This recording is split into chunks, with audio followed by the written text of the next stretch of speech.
Let's see. No, it says it's now live. Live.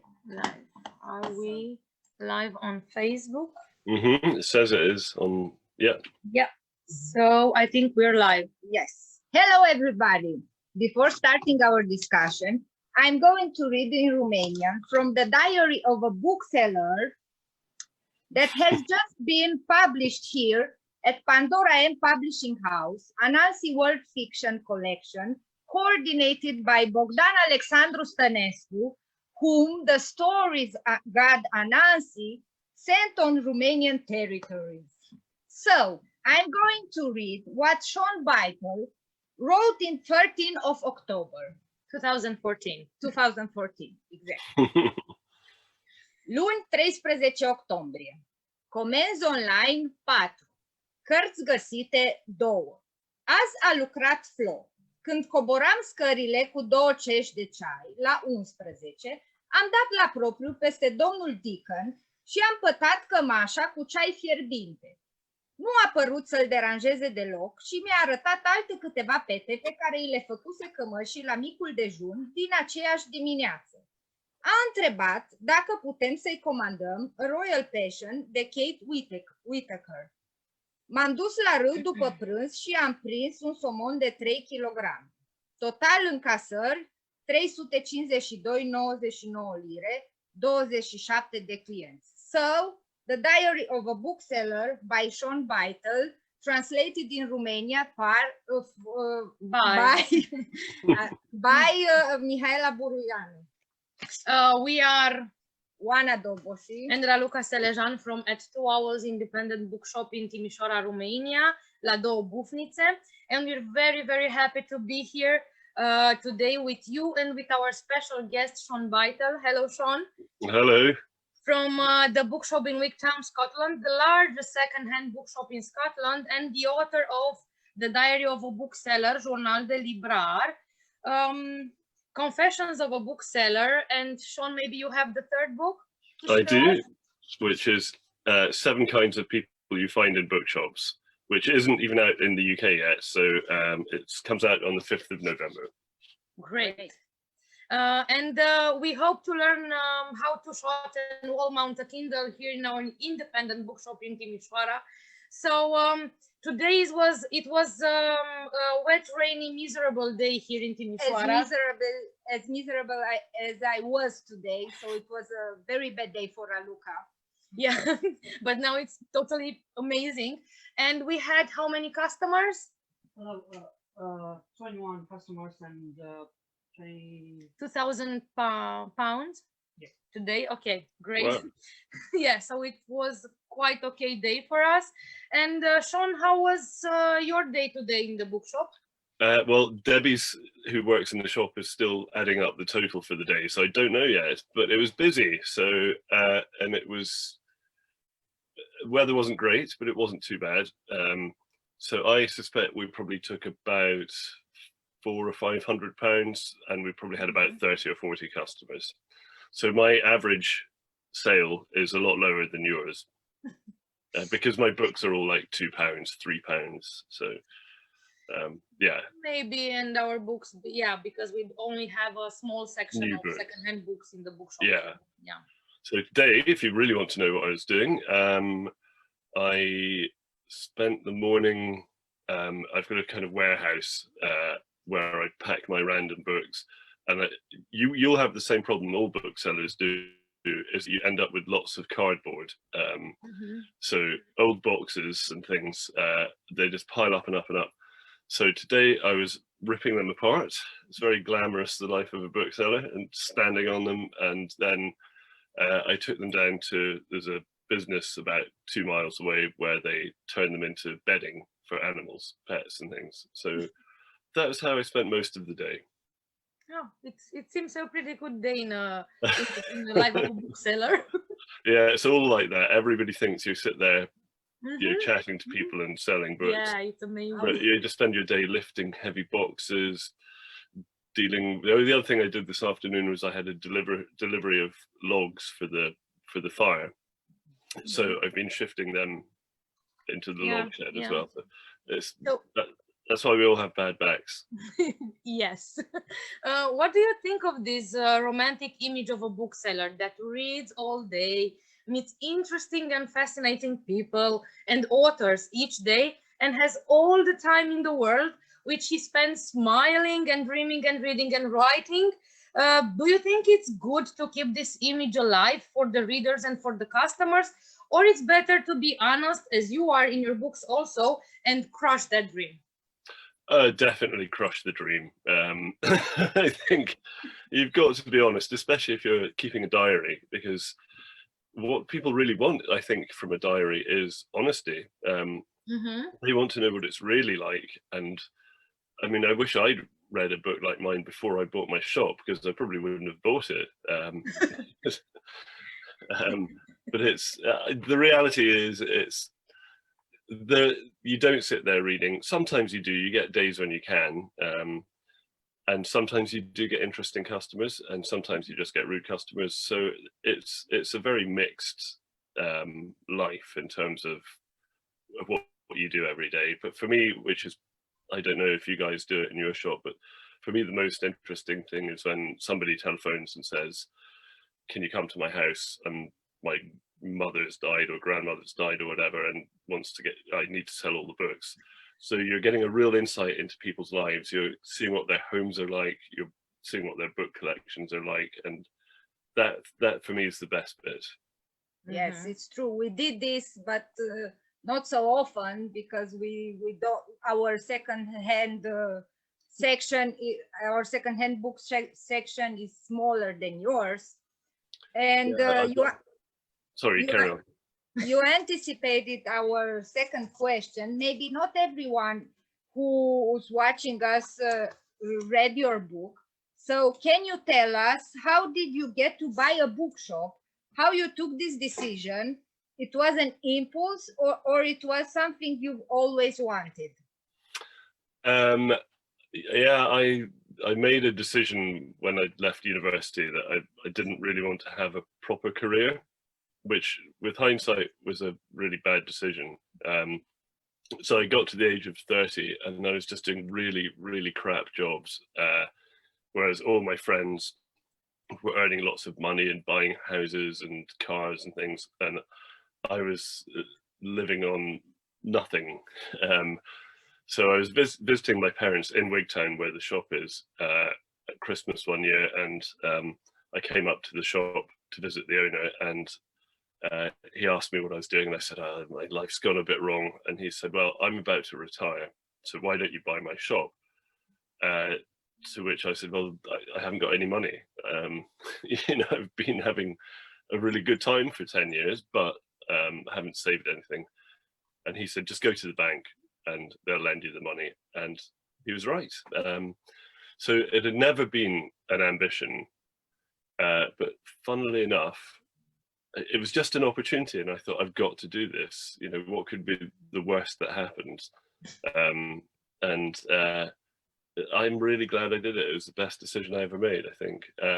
But yeah, it was more by luck than desire. But when I told my friends, when I was living in Bristol at the time, and I told lots of my friends, well, all my friends, I'm moving back to Scotland and buying a bookshop, almost everybody I said that to just went, "Oh my God, that's my dream. I would love to do that."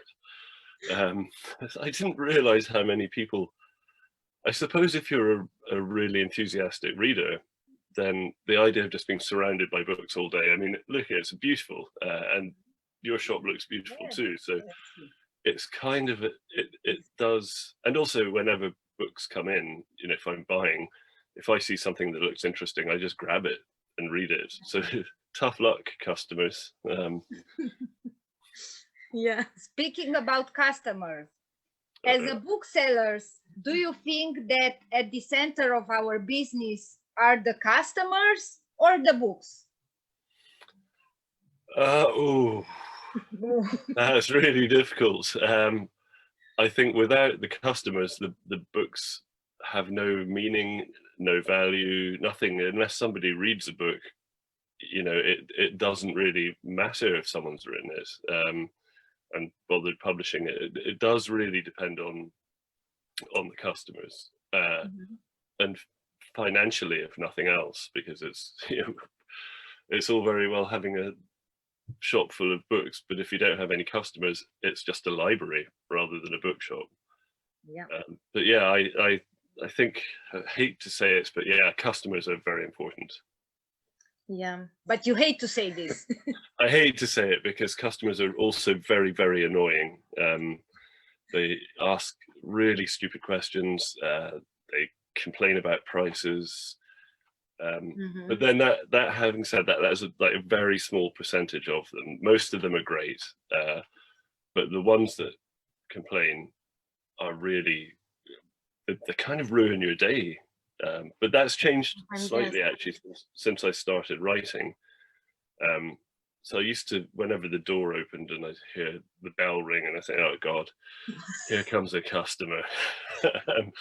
But now that I'm writing and I've written about them and people seem to be interested in, it seems to be that the more weird and rude a customer is, the more people want to read about them. So now when the door to the shop opens, I'm like, come on, do something, say something really stupid.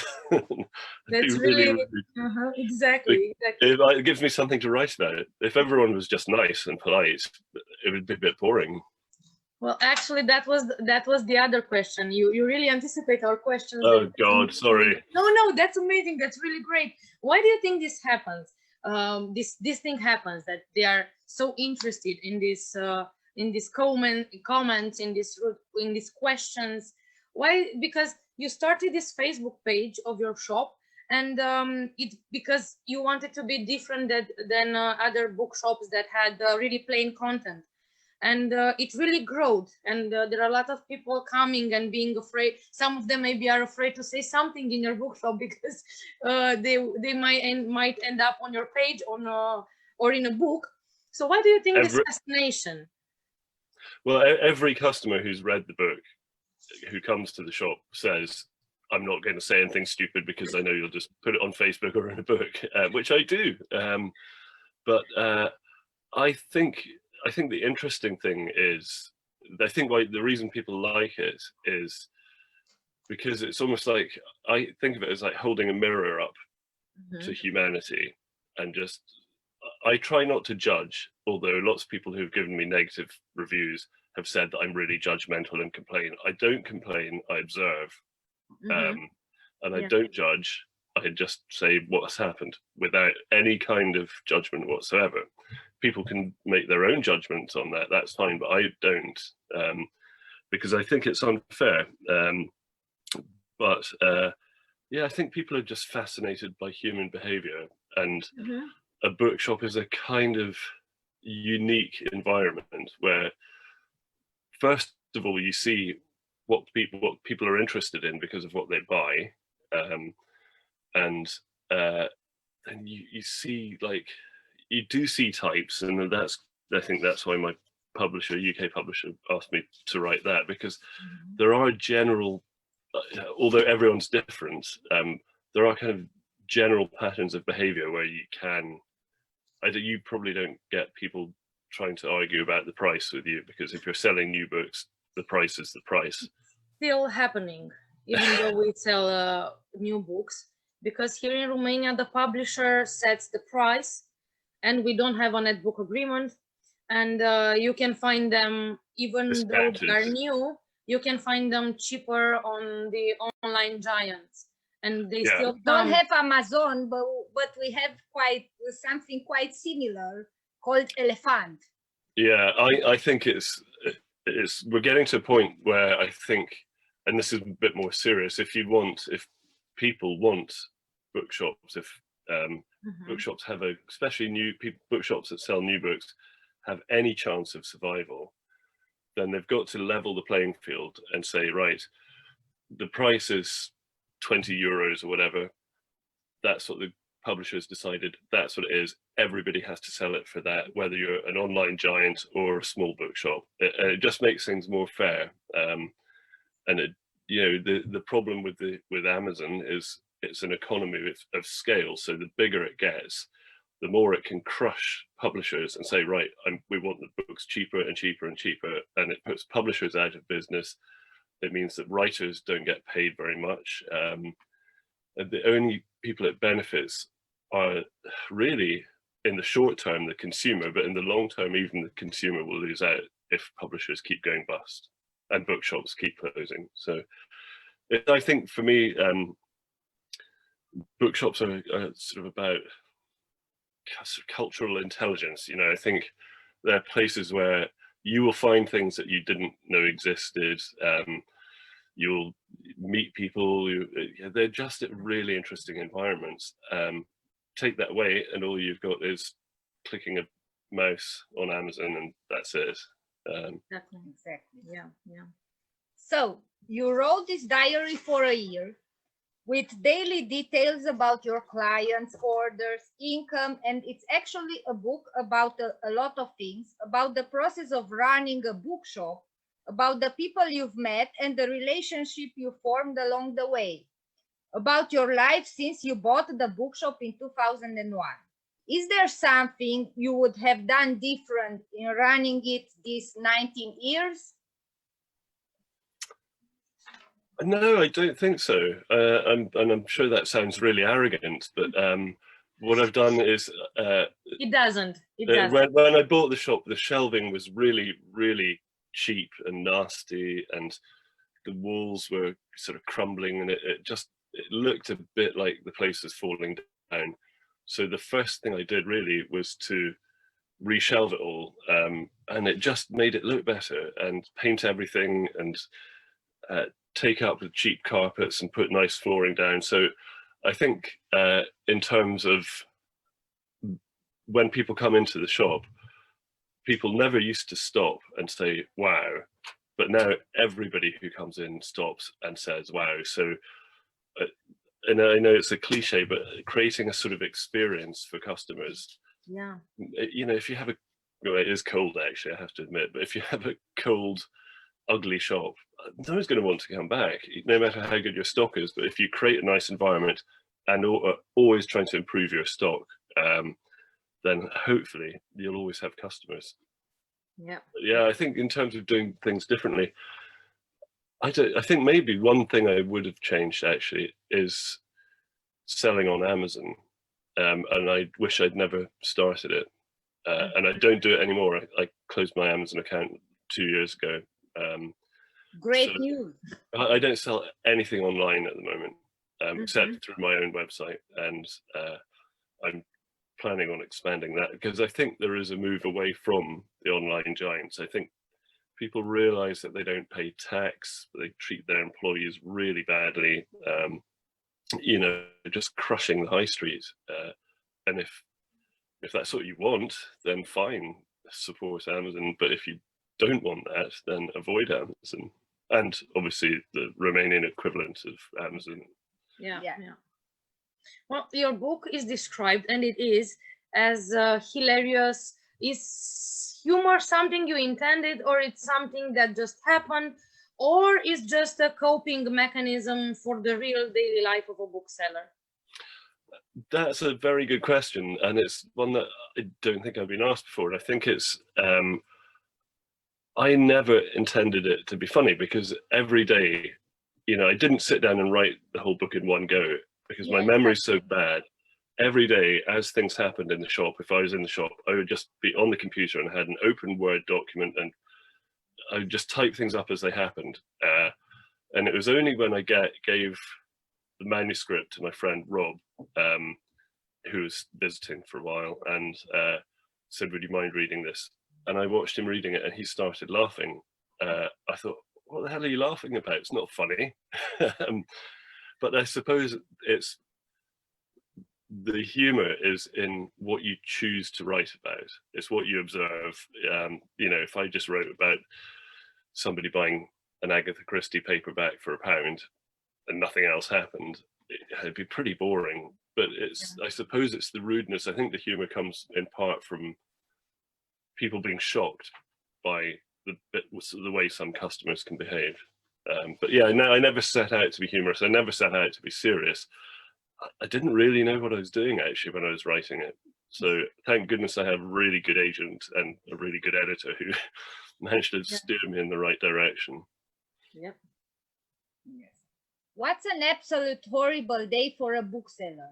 But what about a really good day? A really good day is when the sun's shining and you can go fishing. A really horrible day is when it's raining and you've got lots of customers. No, I mean a really good day is.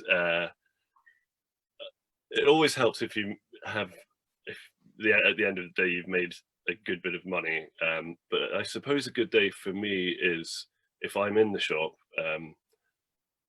and especially if you sell an antiquarian book, something really old, and you don't necessarily know something about it, but your customer maybe does, and the customer will tell you, and this has happened on a few occasions, not so much recently, but the customer will tell you an interesting fact about it, not complain about the price, and at the end of the day you add up the total and you think, great, I can go and buy a bottle of wine and a steak. But yeah, a really bad day is, I don't know if you get them if you're on any like tourist coach trail. We get buses. We don't get them so much now actually, because obviously with pandemic, but coach loads of tourists and the kinds of people who go on those coach holidays, all they want is they'll find anything that's free. So whether it's if you have free coffee or a water machine or like a map of the town or something, they'll find it and they'll take it and they'll never buy anything. So if you get, and they're like 40 or 50 of them all come into the shop and then disappear after about 5 minutes because they go to lots of places in a day, and you suddenly find everything is gone that isn't nailed down. And I imagine they take a lot of pictures too. No, the majority of them are really old and don't have mobile phones. So, not even the old cameras. Yeah, big old film cameras, or the ones you look down into, and you need a tripod for. But they're, I mean, like in a way, you can't blame them because they're old, they're retired, they probably haven't got much money. This is the only way they can go on holiday. So, you know, I do have some sympathy for them, but none of them ever buys a book, ever. Yeah, it didn't happen in our bookshop, but it does happen for the people, as we said earlier, to come and look at the book and browse through it and afterwards put it down and said it's cheaper online. On Amazon, yeah. And we get that all the time. Not so much actually now that people have read the book. I think a lot of the customers come in and say, I will never buy a book online again, unless it's from a, you know. Maybe that will happen for us too, for the readers of a book from Romania. So yeah, I hope so. I mean, it's not everyone's read the book, so. But we hope they will, and treat us a little bit differently. Reading your books, we happily discovered that you also have a bed inside your bookshop, as we have right here. Oh, really? Really? Yeah. As an owner to there? Shakespeare and Company in Paris. Why is this bookshop an inspiration for you also, as it was for us? Well, I did the bed. Do you want to have a look at it? I can show you. Yeah. It's just over here. I don't know if you can see that. Yeah, we can. We can see a little bit of it. Yeah, we can see the stairs. Yeah, the staircase. And wow. So it's on a sort of mezzanine floor. I don't know. I mean, I have to say, when I hadn't been to Shakespeare and Company when I built that, but I'd read about it, and I did it really as a publicity stunt, because there was a newspaper wanting to write an article about the shop, and I thought, right, well, I better do something that makes it a bit more interesting. So I built the bed, and yeah, it is sort of a reference to Shakespeare and Company, but we went there, when was it? November or something, the year before last. We were in Paris for a weekend and thought, right, let's go and see Shakespeare. And it's a beautiful shop. It's gorgeous. but I have to say, I thought my staff were rude until I went to Shakespeare and Company, and they were really rude. Really? Yeah, I was really surprised. I thought they'd be kind of friendly, but I guess it's so busy all the time that they don't really have time Or for the kind of energy friendly to chat, feel or the good. energy, yeah. And it does wear you down, all that sort of conversation's tiring, you know, especially when it's with strangers. So but yeah, it's sometimes it's tiring with your friends or with your colleagues when you yeah. have a really busy day. I was going to show you something else that we, so I tried, yeah, so that customers, can you see that? Wow. Yes. We saw in yeah. Yeah, that's the skeleton. So yeah, I try and make the shop sort of slightly different and interesting, so even people who've been before notice something.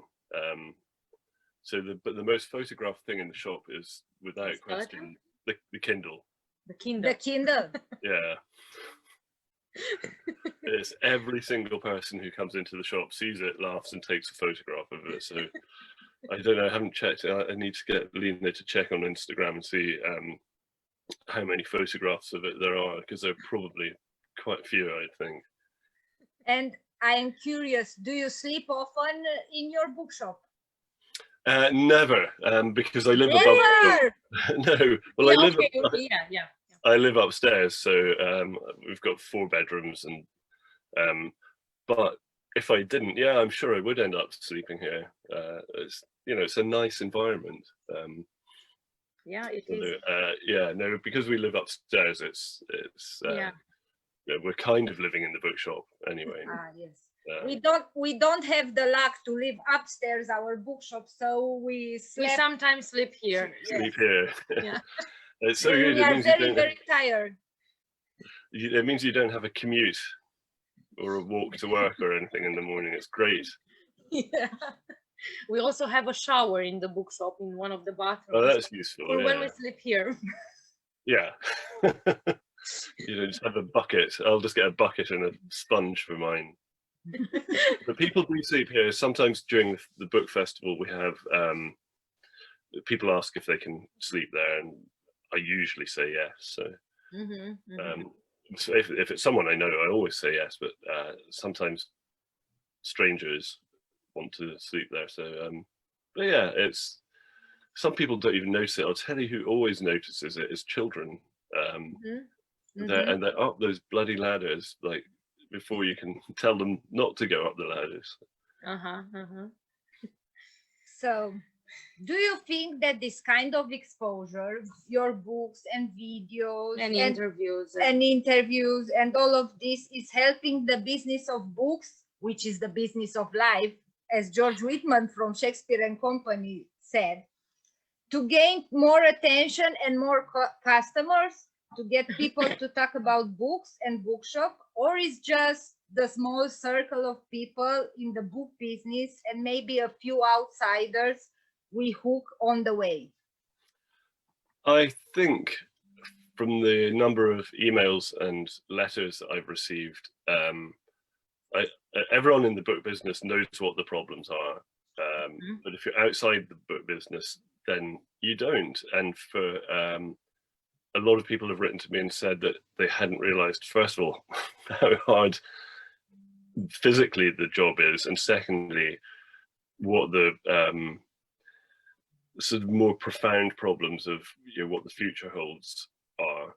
And lots of people have told me that they'll never buy on Amazon again. So, okay, it's not like everybody is aware of it, but I think the more we can do to keep kind of promoting this message that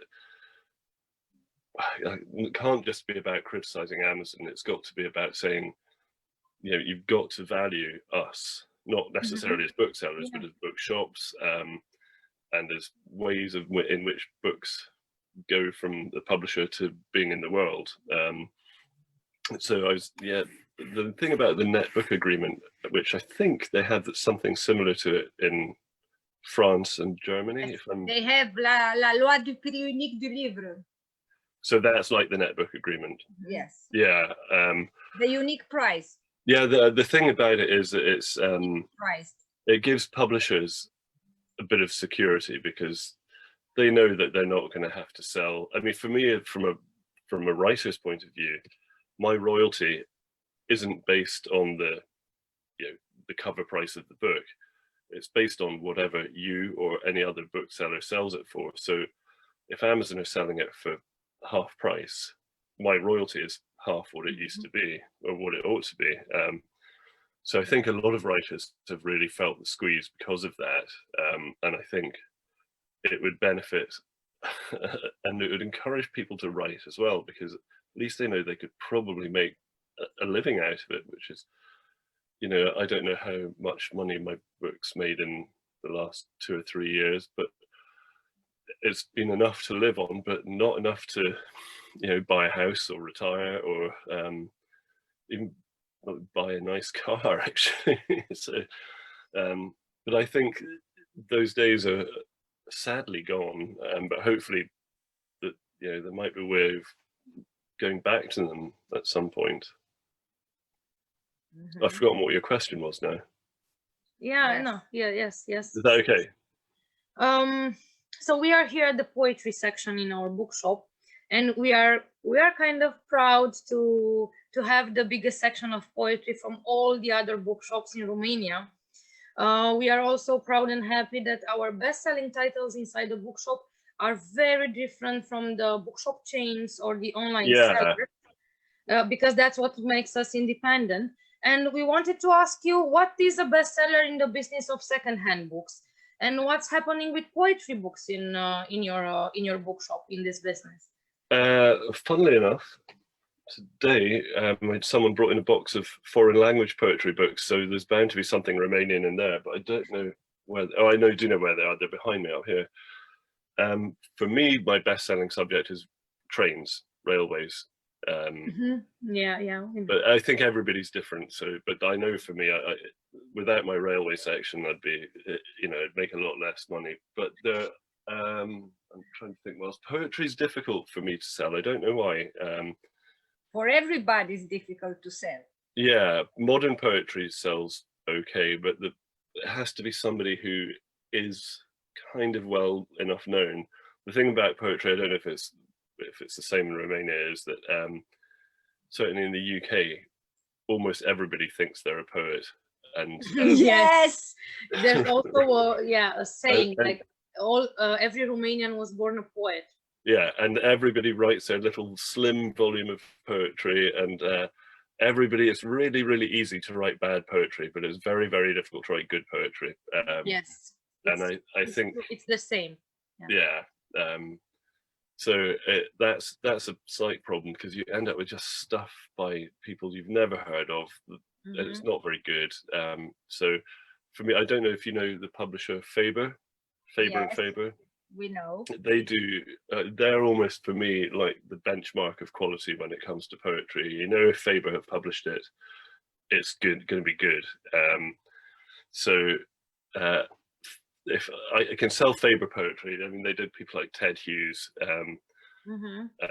So that sort of stuff, and Philip Larkin and people, that sort of stuff always sells well. But the slightly more obscure things that look a little bit self-published, but yeah, and I really hope that there is foreign language is a real problem for me. Nobody seems to ever buy any books in foreign languages, so I kind of got rid of most of them. Can you send us? Sorry, send you? Yeah. Well, then what? As soon as you do that, like 10 people in a row come in and ask for books in Romanian, French, German, Spanish, Italian. Not even in French. No, I mean, I can't remember who the French publisher is, but they did paperbacks, and it was, oh God. Gallimard, Folio? No, it wasn't Folio. It was, I forget what it was, but they were really good, fairly cheap paperbacks, but they were good writers. So, Camus, Sartre, all the sort of things you'd expect. and I gave them all away to another bookshop. Sorry, guys. Yeah, I just couldn't sell them. They just didn't move. I think you probably need to be near a university Maybe. for foreign language books to sell. Yes, that's true. Luckily, we have an university here in Timișoara. We have 4 or 5 universities. Yes. Oh, great. Lucky you. We don't have any. And we have communities of people from Spain, from Italy, from Germany, from Serbia, from Hungary. So if you have books in these languages, we can talk after this discuss live. business. Yeah, they're all going back now because of Brexit from here, unfortunately. So Yes. Yes. But we can discuss it after. After all, it's Frankfurt Book Fair started, so we can discuss business after this live. yeah, so Frankfurt is all online, I think, Yeah. isn't it? Yes, but it's not the same. No. And Olympia was cancelled as well in London. We Yeah, we know know. because We had tickets and and accommodation. We had everything. So And Oh we God, lost- how we annoying. lost our money. Oh no. And they cancelled it at the last minute as well, didn't they? Like 2 days Yes, before. exactly, in the last minute. And we also had tickets to Bologna Book Fair, is the children's book fair. Yeah, right. Yeah, that we lost also, but we didn't buy tickets for Frankfurt because we knew You that knew, yeah. so We had And I a wouldn't- London experience. I suspect it might So be the this same. this year is a year without book fairs, and so Although I was at a book festival in Sardinia 2 weeks ago, or last week, 2 weeks ago, where there were real people in the audience. wow, you're Yeah, lucky. like That's I've great. done I don't know 15 or 20 Zoom festival events. That is the first one that I actually could see people all wearing masks, but and sitting miles a apart. true But Exactly. Yeah. Real people, not online that we No. cannot see, when you cannot see their faces and their smiles, and yeah. So speaking about the pandemic and the lockdown, what happened for you and for your bookshop during lockdown that gave you hope in the business and in people?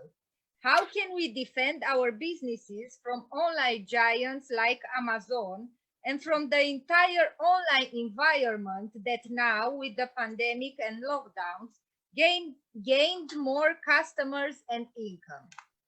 I think there are 2 or 3 things that happened that during lockdown that made me think that people really value bookshops. So the first one was the number of people who phoned up. I didn't come down to the shop because I thought I don't have any staff. I don't want to be doing everything on my own. I've got a small baby. I just thought this is too much. So I just didn't answer the phone. But whenever I did, it was always people saying, "Oh God, I can't wait for you to reopen. We're going to make a big effort. We're going to come and see you. We're going to support all the local bookshops." But the other thing, which was extraordinary, was I went to get my mail, not email, but like proper mail, and there was a letter from a woman in Monaco that had a check in it, and the letter said, I was reading something written by Margaret Atwood in, I think it was Time magazine, in which she said, this is going to be really difficult for small independent businesses, so do whatever you can to support them. And so she explained this to me, and she said, so because of that, I've decided you're the independent business I'm going to support. Here's a check for £300. And I thought, wow, that's a lot of money from someone who's a complete stranger. And she didn't ask for anything in return.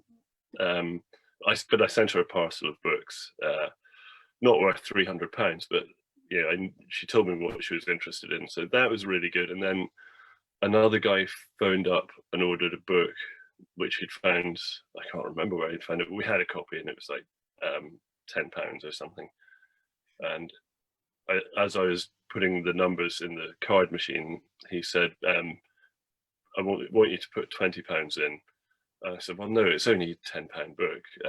He said, I know, but I want you guys to still be surviving when this is all over. So this is my contribution. So things like that really, really helped. certainly, even if they didn't help a huge amount financially, psychologically, it made you realize that people do care. And I think the other thing that since the lockdown was lifted, we opened on, I think, the 16th of July, after 116 days of being closed. And there was nobody for, I don't know, 2 hours, no customers. I thought, oh God, this is terrible. And then it just filled up, and it has been the best, financially, the best period since I opened the shop. And that includes our book festivals. It has been non-stop with customers all spending money. And the part of the reason for that is because, you know, we didn't have very many cases of the COVID virus. So it's a relatively safe place to come. And also people don't want to travel overseas because you might get quarantined and whatever. So lots of people have been staying within the UK for their holidays. But either way, it's been brilliant, and it's brought people here, and hopefully they'll just be a bit more aware of the fragility of independent bookshops and be a bit more supportive. And so few people have asked for discounts since lockdown ended. It's been great. But yeah, I do appreciate that I'm in a lucky position because I bought my property 20 years ago, and although I borrowed the money to buy it, I've paid most of it off now. So I don't have rent to pay. I don't have wages to pay. Well, I do have wages to pay now, but I didn't during lockdown. And my overheads, because all the lights were off and the heating was off, you know, I didn't have a lot of money going out. So I think for me, that I was fortunate, and a lot of small independent bookshops probably haven't been so fortunate, and have had to pay rents. And you know, even if you get support from the government, it's not going to get you far. Exactly. So I hope, glad to see you guys are still there anyway. Yeah, we're also glad to be here. And talking about this, small profit, quick return, is this motto still available today after 19 years since you bought the bookshop in Wigtown? And what would you say now to someone who thinks of going into the bookshop business by opening a shop or by getting a job at a bookshop? Oh God, SPQR. That's a book by Mary Beard, I think. Beard, yeah. I think I've got a copy of it somewhere. So do we over there. And is it the same publishing house? Yes, the same. Your publishing house, exactly. Yeah, she published my profile. God, I'd forgotten that. Yes, I've got a copy, and I'll send it to you if you want it. But it's advice to anybody who's thinking of opening a bookshop is just do it. And my parents gave me some really good business advice when I bought the shop, which was work out what you can afford to lose, and once you've lost that, sell it. So you know, if you think, you know, if you've lost £10,000 in a year, make that your cut-off point and get out, because it's not going to work for everyone or everywhere. But don't just get deeper and deeper into debt. Get your debt gone if it's not working, and always be looking to do something different. You know, make your shop look different. You know, have interesting events going on. And just try and, I mean, everybody keeps, for years, has kept saying, oh, you should open a cafe. And I remember thinking, do you know what? I don't really want to. I got into this business to run a bookshop, not a cafe. So, and while it's probably more lucrative to run a cafe, it's a lot more work, and it's not really what I want to do. So do you guys have a cafe? Yes. And that's why we were laughing, because we have a small cafe. We have 3 tables around the bookshop where people can stand and have coffee if they want to, coffee or tea. But everybody said, I hate to do cappuccino. And public, I must recognize that I hate to do cappuccino. And for opening the cafe, this cafe, I mean, for 3 tables and 12 chairs and 1 coffee machine, I had to take a course in bartending, and now I'm a proper bartender also. Well, you should just serve alcohol. That probably make you much more money. Yeah, maybe, but we don't really want to. I mean, No. everybody said that a cafe is going, we also believe that a cafe, no, we didn't believe that. Everybody said that a cafe will be we will make more profit on the cafe. We said, no, it's not going to happen. We wanted it because we wanted the place to be like, to make people feel like they're at home. To sit down and look at the books and maybe read a few pages, have a coffee. It's something really, really low, but yes, she hates to make cappuccinos. Every time just she's take at it the off bar, the menu. Take it off the menu. It's just when I'm at the bar, I'm screaming something like this. I didn't study literature to make now cappuccino. Yeah, I have a lot of sympathy with that. I mean, I looked into it and I did a business plan and I worked it all out.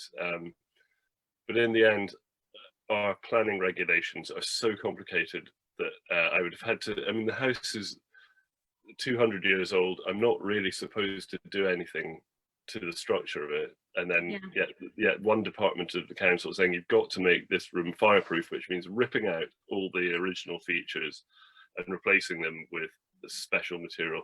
And at the end, I just thought, you know, I just can't be bothered. I'd rather, and also then you have to have a loo and disabled access and all sorts of things, all of which I would love to have, but they're expensive. And this, you know, this house is full of steps and things, and making it, I've got a ramp so that people in wheelchairs can get in and out, and I will happily help and show them around and get things off shelves for them. That's not a problem, but actually making it comply with the rules of a new building, you know, it's different. If you're building a new building, it's easy, you can just build all these features into them. But with a building that's 200 years old and there's 19 rooms, you know, you can't do it. Yeah. So actually, we must say to you that we started today a campaign with this live event, a campaign that is called Portrait of a Booksellers or Booksellers Revealed. And we are going to have more interviews with other independent booksellers from Romania and Europe. Great. And, yes, and you are the first one. Oh, thank you. Can you think of a question for the next bookseller we're going to interview so we can say it's from you? Why did you do it? Okay. No, I think I'll think of something a bit more sensible. But I suppose the most important thing, actually, to ask anybody in any job is, do you enjoy it? Yes. And if the answer is no, then do something else. Yeah, exactly. There we go. That's as Totally profound as I get. Yeah, we totally agree with you. So now we have a question from Simona Pele. She's a journalist from Radio Timișoara, and she wants to know if people steal books from your bookshop, and if they do, what is the portrait of a book thief in independent bookshops? And if you don't have any tips, what would be the portrait of a book thief in independent bookshops? That is a very good question, and it's similar to something somebody asked me that I can't remember where it was. It was in Sardinia, actually. Not the same question, but about people stealing books. And I don't know if you've read the book or seen the film of Trainspotting. Yes. Opening scene of the film and the book. So Renton and Spud, the two of the main characters, are running down the street being chased by the police. And they've stolen books from Waterstones, and they get arrested, and they go in front of the judge, and the judge says to Spud, who's not the most intelligent guy, "Why did you steal the book? Were you going to sell it on?" And Spud just goes, "Yeah, I just needed some money to buy heroin, so would have sold it." And then Renton, who's the kind of slightly more cerebral character, has stolen a copy of Kierkegaard's diary or something, some philosophical book. And the judge sarcastically says to him, so Mr. Renton, I suppose you were going to read Kierkegaard, were you? And Renton says, well, actually, yes, I'm quite interested in his existential approach to the middle classes. And so goes on about Kierkegaard and existentialism for about 10 minutes. And the judge says, all right, okay, well, you can go home. The other guy goes to prison. So I think almost morally, there's something that's almost forgivable if someone's stealing a book to educate themselves or to learn something, or because they're passionate about reading. I mean, I wouldn't actively encourage it, but I think it doesn't seem quite as bad as, you know, stealing a bottle of vodka or a watch, or, you know, there's something that almost mitigates against it being a crime. So yeah, I don't think we do have book thieves, because first of all, if they do steal because they want to read the book or learn something, I kind of wouldn't mind that much. But also the market for secondhand books is so depressed. You know, why steal something that someone's going to give you 20 pence for, when you can go next door and steal something that someone will give you 20 pounds for? So yeah, there's not much of a reason to steal them except the antiquarian books. Yeah. And we have another question from Mihai Vakovlovski, a friend, bookseller from Brașov, Romania. He's a really big fan of your book that just came out here in Romania, Librăria Humanitas Brașov. He works there, and he would like to know if you had any reactions from Nikki and other characters from your book after it was published, and what were the reaction? Because as he read your book, he can swear that the same people were also in Romania in his bookshop asking the same stupid questions under different Romanian names. Well, I occasionally, if I thought someone would be offended, would change a detail like what clothes they were wearing, or change it from a man to a woman, or change what day they came into the shop. But yeah, Nikki was okay. I think she was quite happy with it. Nikki, while I was writing it, was working in the shop as well, obviously. So every time, and we were using the same computer. So when Nikki had her lunch break, I'd go on and I'd write up what had happened in the day. And then Nikki would come back and I'd go and do some work somewhere else in the shop, and Nikki would be on the computer. And I remember going through the diary and reading it. And I realized that whenever I said Nikki was 20 minutes late today or something, like, Nikki had changed it to Nikki was 20 minutes early today, and so helpful. And I can't believe I could possibly run the shop without her. So she's been, she was quite supportive, but we sort of had a bit of a disagreement about religion. So she's not really speaking to me at the moment, but hopefully that'll change. And the only other character in the first book who really took exception was Bumbag Dave, who he walks around and he's got bum bags. He's quite old, he's got this big bushy beard, and he sort of looks a bit homeless even though he's not. And he's got digital watches and phones that just is constantly beeping, making noises. And he apparently, he told a friend of mine that he wasn't that happy, and that he was going to boycott my shop. And I thought, oh, you know, I don't really care. But he's started coming back again recently, so obviously he's forgiven me after 3 years or whatever it is. But yeah, I think on the most part, probably most of the people who I've depicted in the book haven't even read it, so you know, they wouldn't even know that they're in it. And if they did notice, they hopefully wouldn't mind, because as I was saying earlier, I just try and hold up a mirror, and if someone comes in and says something rude, I write it down, and then if they're annoyed about that, then don't say rude things to people. Exactly. You know, be a bit more polite. Yep. But I think bookshops the world over have the same customers. I think just a slice of humanity that is interested in books, and it's probably in some cases more interested in books than learning the sort of fundamentals of social interaction.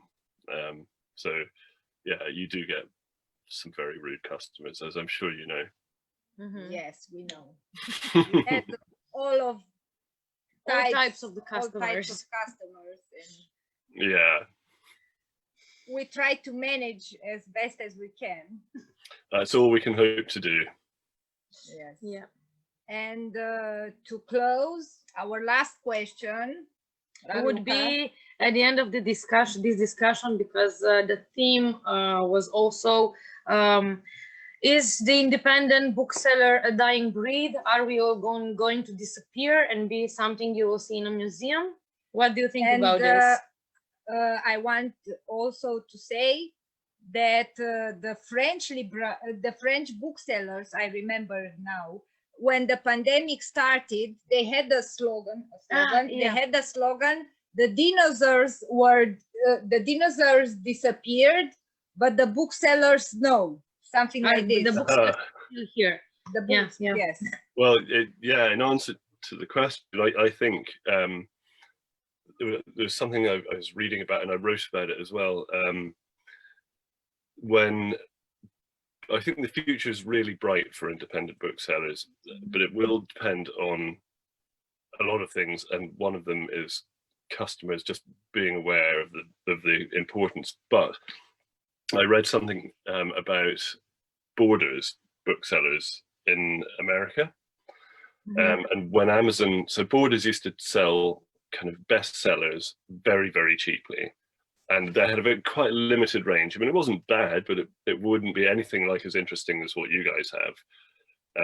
So they had a limited range, and then along came Amazon and sort of beat them at their own game. So because Borders had shops, physical bricks and mortar shops, they had to pay rent, they had to pay wages, whatever. So Amazon just made the whole thing more efficient, undercut Borders. Borders went bust. 400 shops closed in America overnight. Everybody in the book world was going, well, this is the death of the bookshop. But since then, and I think that was in 2012, around about then, since then, there have been over 500, I think possibly over 600 independent booksellers have opened up in their place. So Borders has been replaced, this big chain, by 500 independent booksellers. So I think if you look at that model, there might be different things going on that I don't know about, but if you think, okay, big bookseller goes bust and is replaced by even more independent booksellers. So for me, that kind of sounds like a good omen, and I think the future is good, but I think things are going to have to change, like rents are going to have to get cheaper, and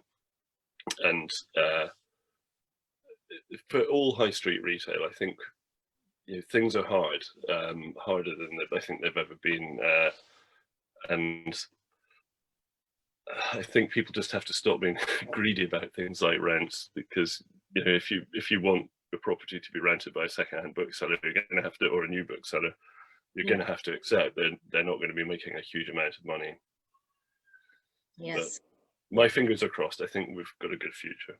So from our point of view, Good.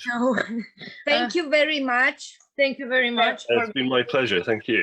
Thank you for everybody that was watching us. Thanks for watching us. Don't hesitate to read the Diary of a Bookseller, Jurnalul. Oh, thank you guys. Published in Romania by Pandora M Publishing House at Anansi World Fiction Collection. So Shaun, you are very lucky that the god Anansi chose you to publish. To be published here. Oh, really? Great. Well, I do feel very lucky. Thank you. Please thank them. Be nice with spiders. Be nice with spiders.